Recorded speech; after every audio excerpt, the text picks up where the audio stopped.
نہ بدرکا ہے نہ کوئی رفیق ساتھ اپنے. ڈسپلے پہ دیکھیں جی. نہیں، دوسرا شعر جو ہے وہ یہ ہے کہ عدم کے کوچ کی لازم ہے فکر ہستی میں. عدم کے کوچ کی لازم ہے فکر ہستی میں، نہ کوئی شہر نہ کوئی دیار راہ میں ہے. دوبارہ شعر کو پڑھتا ہوں کہ عدم کے کوچ کی لازم ہے فکر ہستی میں، نہ کوئی شہر نہ کوئی دیار راہ میں ہے. لفظی مطلب سن لیں. عدم آخرت کو کہا جاتا ہے، مراد دوسری دنیا. یعنی کہ اگر ہم زندگی کو ایک سمندر کا ایک کنارہ جہاں ہم رہ رہے ہیں، میلے ہیں، چراغاں ہیں، ہجوم ہیں، روشنیاں ہیں، گیٹ ٹوگیدر ہے، یہ ایک کنارہ سمندر کا جہاں ہم رہ رہے ہیں، اور دوسرا کنارہ سے مراد وہ ہے جہاں ہم اپنوں کو مدفن کرتے ہیں، اور وہ جو ہے اللہ رب العزت کی بارگاہ میں ان کی روح کو پیش کیا جاتا ہے، اور وہ دوسری دنیا میں جو ہے اس طرح سے ان کی روح منتقل ہو جاتی ہے، جہاں سے آئی تھی روح واپس وہیں لوٹ جاتی ہے. تو دوسری دنیا وہ ہے جہاں سے ابھی تک کوئی واپس نہیں لوٹا. تو آخرت کا مطلب دوسری دنیا، کوچ روانگی کہا جائے گا، فکر سوچ بچار کو کہا جاتا ہے، اور بندوبست کو بھی کہہ سکتے ہیں آپ. نہ کوئی شہر کی بھی کوئی شہر بھی نہیں ہے، اور نہ کوئی دیار. دیار گھر کو بھی کہتے ہیں، ملک کو بھی کہتے ہیں. اقبال کا ایک شعر بھی ہے، اس میں مصرع ہے کہ دیار غیر میں اپنا مقام پیدا کر. تو دیار ملک کو بھی کہتے ہیں، اور یہاں پہ آپ جو ہے وہ لے سکتے ہیں. راہ میں ہے، راہ سے مراد راستہ. فارسی میں راہ کو راستہ کہتے ہیں، اردو میں ہم راستہ لکھتے ہیں، فارسی میں جو ہے وہ راہ کو راستہ جو ہے وہ کہتے ہیں. تو تشریح میں جب اب ہم آئیں گے تو ہم یہ بات کریں گے کہ اس دنیا میں ہمارا یہ عقیدہ ہے کہ ہر انسان نے جو ہے وہ موت کا ذائقہ جو ہے وہ اس نے چکھنا ہے، کیونکہ موت ایک اٹل حقیقت ہے، اور ہر انسان نے ہر صورت میں جانا ہے. ڈیئر اسٹوڈنٹ، آپ دیکھیں یہ جو قبرستان ہمیں دیکھنے کو ملتے ہیں، ہم سے پہلے لوگوں کو اور ملتے تھے، ان سے پہلے لوگوں کو اور ملتے تھے. تو انسان ہیں، آ رہے ہیں اور جا رہے ہیں. لیکن آج کا انسان ان قبرستانوں کو دیکھ کے یہ کہتا ہے، یہ محسوس کرتا ہے، یہ سوچتا ہے کہ شاید یہ جو مرے پڑے ہیں شاید انہوں نے ہی مرنا تھا اور ہم نے نہیں مرنا. تو یہ خام خیالی ہے، یہ غلط بات ہے، ایسا نہیں ہو سکتا. ہم نے بھی مرنا ہے. یہ تو ہمارے لیے عبرت کا نشان ہے. ہمارے لیے یہ ساری چیزیں جو ہے وہ فکر آخرت کی طرف جو ہے ہمیں سوچنے کی نشانیاں ہیں کہ دیکھو موت سب کو اچک کے لے جائے گی، چاہے کوئی خوبصورت ہے، چاہے کوئی طاقتور ہے، چاہے کوئی ڈاکٹر ہے، چاہے کوئی جتنا بڑا جو ہے وہ مال و دولت والا ہے، اچھے کھانے کھانے والا، اچھے پہننے والا، اچھی زندگی خوبصورت گزارنے والا. لیکن دیکھو کہ وہ بھی، اس کو بھی موت نے جو ہے وہ اچک لیا ہے. آپ کیا سمجھتے ہیں جو محلات میں رہتے ہیں، جو خوبصورت بلڈنگز میں رہتے ہیں، کیا وہاں موت رخ نہیں کرتی؟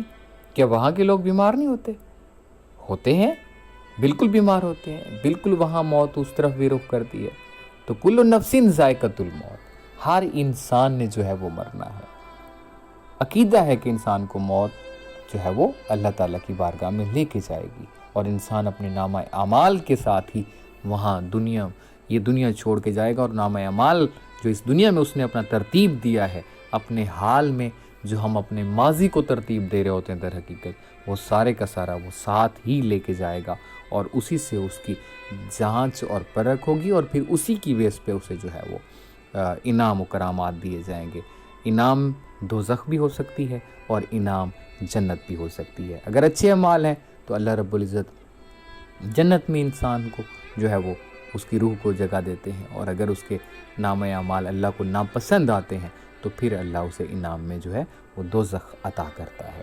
تو آخرت میں نیک اعمال ہی جو ہے انسان کا کام آئے گا۔ وہاں اگر سرخرو ہونا ہے رب کی بارگاہ میں تو اسے زندگی جو ہے وہ اس طرح سے گزارنی پڑے گی جس طرح سے اس کا خالق چاہتا ہے، جس طرح سے اس کا مالک چاہتا ہے، جس طرح سے رب چاہتا ہے۔ اور رب کس طرح چاہتا ہے؟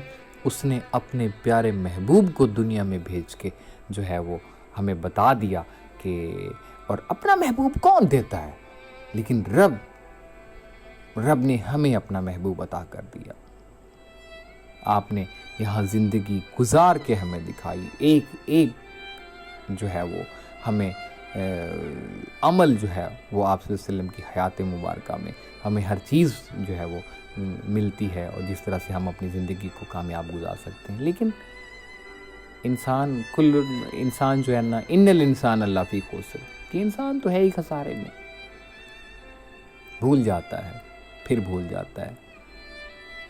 جیسے ہی کوئی حادثہ دیکھے گا، کچھ یاد آئے گا، کچھ ٹھیک ہوگا، اس کے بعد پھر وہ جو ہے وہ بھول جائے گا۔ تو آتش کہتے ہیں انسان جو ہے وہ دنیا میں غفلت کی زندگی گزار رہا ہے، غفلت میں اس قدر ڈوبا ہوا ہے کہ اس کی عقل جو ہے وہ بھی جو ہے وہ اسے کچھ بھی نہیں کہہ رہی، اور وہ ایسے لگتا ہے کہ جیسے وہ اس کا ضمیر بھی مر گیا ہو، اور وہ خود بھی جو ہے وہ پاگل ہو، بے وقوف ہو، اور انتہائی جو ہے وہ عقل اس کی بیمار ہو کہ اسے صحیح غلط دکھتا ہی نہیں ہے۔ وہ دنیا میں آ کے دنیا سے محبت کرنے لگ گیا۔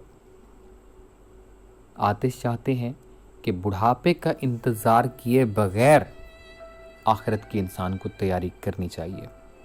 جب بھی وقت ملے اسے جو ہے وہ اللہ کے رب العزت کی حمد و ثنا، آپ صلی اللہ علیہ وسلم کی حمد و ثنا، آپ صلی اللہ علیہ وسلم کی جو ہے وہ تعریف، اللہ رب العزت کی عبادت، آپ صلی اللہ علیہ وسلم کی عبادت جو ہے وہ کے ذریعے عبادت جو ہے جو بتائی گئی ہیں سنت نبوی پہ عمل کرتے ہوئے وہ اپنی زندگی کو جو ہے جتنا ہو سکے وہ کامیاب گزارے۔ کیوں ایسا وہ کیوں کرے؟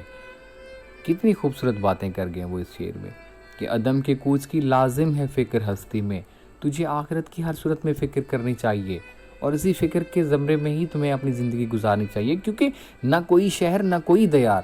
دیکھو انسان جب کسی سفر پہ روانہ ہوتا ہے نا تو بہت ساری چیزیں ایسی ہوتی ہیں جو وہ اپنے ساتھ لے کے نہیں جا سکتا، لیکن وہ اس بیس پہ چل پڑتا ہے، اس بات پہ چل پڑتا ہے کہ راستے میں وہ خرید لوں گا، فلاں شہر آئے گا خرید لوں گا، فلاں ملک سے یہ چیز لے لوں گا تو میرا سفر آسان ہو جائے گا، فلاں دوست کے پاس رہ لوں گا سفر آسان ہو جائے گا، پھر چل پڑوں گا۔ تو اس منزل پہ جانے کے لیے تو کوئی شہر ہی نہیں ہے، کوئی ملک بھی نہیں ہے کہ تم اپنے سفر کو آسان بنانے کے لیے کہیں سے بھی کچھ خرید سکو، کچھ لے سکو۔ خالی ہاتھ آئے تھے خالی ہاتھ ہی جاؤ گے۔ تو فکر کرو کہ وہاں تو کوئی رفیق بھی نہیں، کوئی دوست بھی نہیں ہوگا، نہ ہی کوئی شہر ہے، نہ ہی کوئی سایہ دار درخت ہے، نہ ہی کوئی ہوٹل ہے، نہ ہی کوئی تمہیں وہاں پہ کچھ مل سکتا ہے، صرف اور صرف تمہارے اعمال ہوں گے جن کی بنا پہ تمہیں وہ بھگتنا پڑے گا وہ سفر۔ اور تم چاہو ابھی حیات ہو، تم چاہو تو اپنی زندگی کو اب اللہ کی منشا اور مرضی کے مطابق اس طرح سے گزارو کہ تمہارا سفر آخرت جو ہے وہ پرسکون ہو جائے، اور تم اگر چاہو جیسا مرضی بدصورت بنا دو اپنے سفر آخرت کو۔ وہ یہی یاد دلاتے ہیں کہ جب رخصت وقت آ گیا نا تو پھر مہلت نہیں ملے گی، راستے میں کوئی بھی شہر نہیں ہے، نہ ہی کوئی ملک ہے کہ جہاں رک کر انسان سوچے کہ وہاں سے وہ جو ہے وہ کس طرف چل پڑے۔ یہ بات اسی تناظر میں کہی گئی ہے کہ اس دنیا میں لوگ سفر پر نکلتے ہوئے یہ سوچ کر گھر سے ضرورت کی بعض چیزیں تو لے لیتے ہیں اور بعض وہ ساتھ نہیں بھی لے پاتے، کہیں گاڑی یا بس کے رکے گا تو وہاں سے وہ خرید و فروخت کر لیں گے، لیکن یہ سفر آخرت پہ روانہ ہوتے ہوئے ایسا بالکل بھی نہیں ہوگا۔ اس لیے تجھے چاہیے کہ اس دنیا میں ہی اپنا اتنا نامہ اعمال بنا لو، اتنے نیک اعمال جو ہے وہ تم بنا لو کہ تمہیں کسی سہارے کی ضرورت نہ ہو اور نہ ہی کوئی سہارا وہاں تمہیں ملے گا۔ اب بھی وقت ہے زادِ سفر کی، کر لو تم کچھ فکر طفیل۔ طفیل ہوشیار پوری کا شعر ہے کہ ابھی بھی وقت ہے زادِ سفر کی، کر لو تم کچھ فکر طفیل۔ چڑیاں چگ گئیں کھیت تو پھر تم دور کھڑے پچھتاؤ گے۔ چڑیاں چگ گئیں کھیت تو پھر تم دور کھڑے پچھتاؤ گے۔ تو حیدر علی آتش انسان کو غفلت سے جگانے کی کوشش کر رہے ہیں کہ دیکھو تم کس طرح سے اپنی زندگی کو گزار رہے ہو، اس طرح مت گزارو کہ اس سفر پہ جب تم روانہ ہو تو پھر تمہارا سفر جو ہے وہ تمہیں چونکہ اکیلے کاٹنا ہے تو پھر جو ہے وہ تمہیں تکلیف ہو۔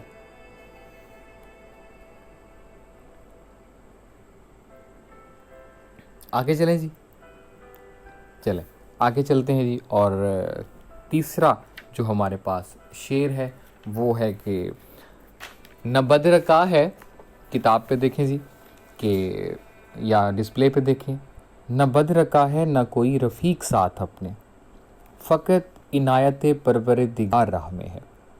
یہ ہے تیسرا شعر۔ اور بدر کا رہنما کو کہا جاتا ہے، رفیق رہنما جو آپ کی رہنمائی کی، جس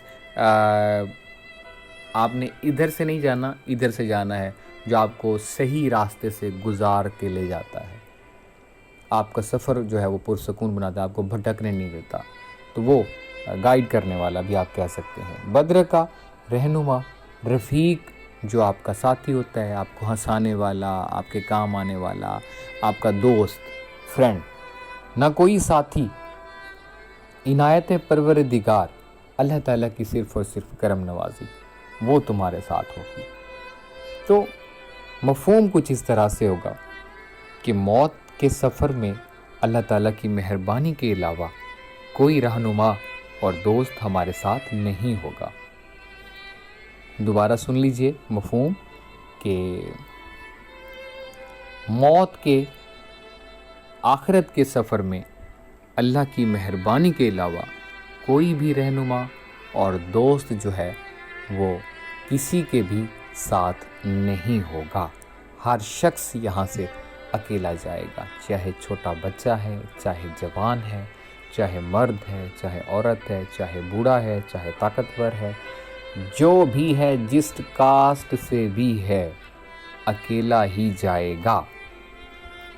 تو تشریح میں ہم لکھیں کہ درج بالا شعر میں، آخری شعر جی آج کے اس لیکچر کا اہم شعر ہے، سن لیجئے ذرا کہ اس دنیا، درج بالا شعر میں شاعر حیدر علی آتش بیان کرتے ہیں کہ اس دنیا میں اگر انسان کو کسی اندیکھی اور انجانی منزلوں کا سفر درپیش ہو تو اس کے دل میں اس سفر کے بارے میں طرح طرح کے خوف اور خدشے اور اندیشے جو ہے وہ ہر چاروں طرف سے جو ہے وہ سر اٹھائے کھڑے ہوتے ہیں۔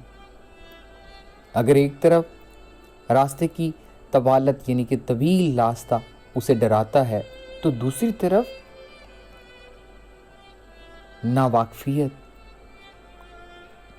کہ کہیں میں راستہ بھول گیا تو پھر کیا ہوگا، اگر میں منزل سے بھٹک گیا تو پھر جو ہے کیا ہوگا۔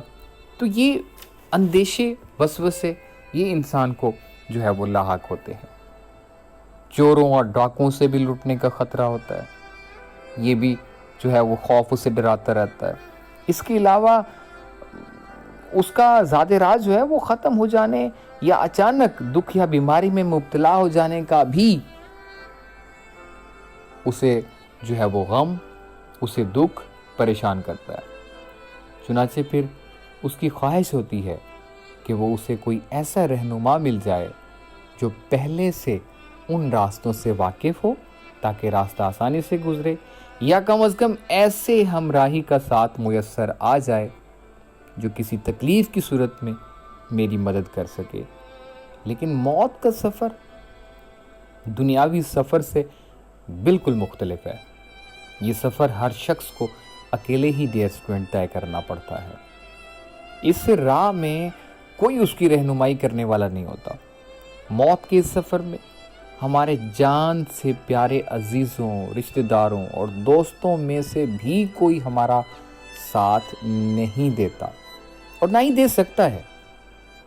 زیادہ سے زیادہ آپ کے عزیز و اقارب آپ کی قبر تک آئیں گے،